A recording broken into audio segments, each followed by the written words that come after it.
Do we know the joy and freedom of Christ's rule in our lives? A blessed Saturday, brothers and sisters.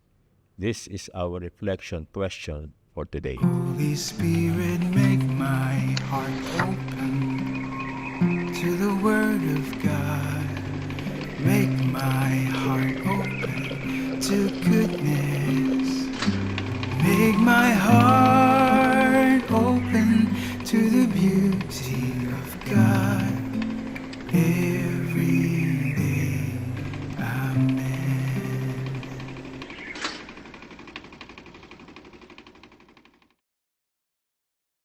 On June 1st, the Church celebrates the memorial of Saint Justin, martyr, an eminent philosopher and apologist for the faith. He ultimately lost his life in defense of Christianity, and his bravery continues to stand as a testimony to the faithful today. The son of immigrants, Justin was born in Samaria around the 2nd century. Though Justin's father taught him the pagan Greek religions, he also provided him with a solid educational foundation. And Justin developed a passion for philosophy, motivated by the desire to know the truth.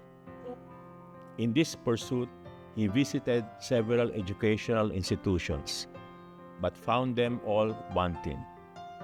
The scholars were plagued by arrogance and had no faith in God. How could such men hope to know him? It wasn't until Justin read Plato that he began to see what was missing. This marked the beginning of Justin's intellectual and spiritual journey to Christianity.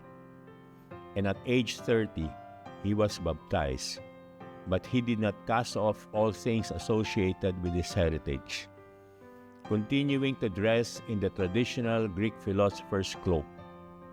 He remained a bachelor until his death and taught others about the Catholic faith, becoming a rigorous apologist for Christianity against paganism and secular philosophy. In particular, Justin is known for his apologies and dialogue with Trypho and his efforts to convince Roman officials of the disadvantages of persecuting Christians. Justin is also one of the earliest scholars to have given a cohesive framework for how the Church beliefs inform the practice of liturgy. Justin's outspoken defense of Christianity and stance on persecution would eventually cost him his life. Though his letter to Emperor Antonius Pius in 150 was successful in staving off persecutions. Christians faced it again under Emperor Marcus Aurelius in 167. When Justin wrote to Aurelius criticizing this persecution, he was seized and was presented to the prefect of Rome, Rusticus.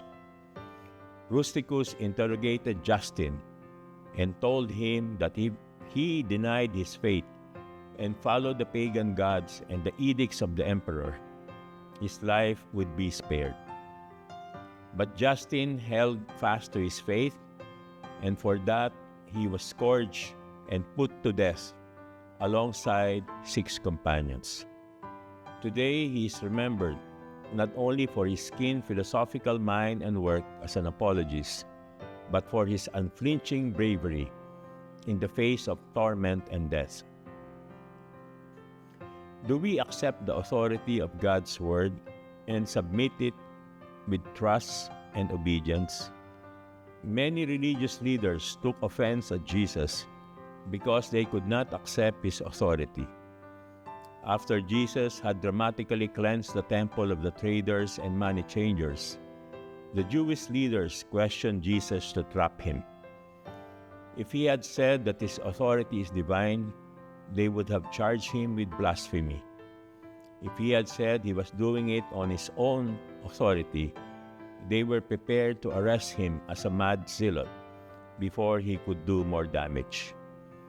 Jesus, seeing through their trap, posed a question to them: and made their answer a condition for his answer. Did they accept the work of John the Baptist as divine or human?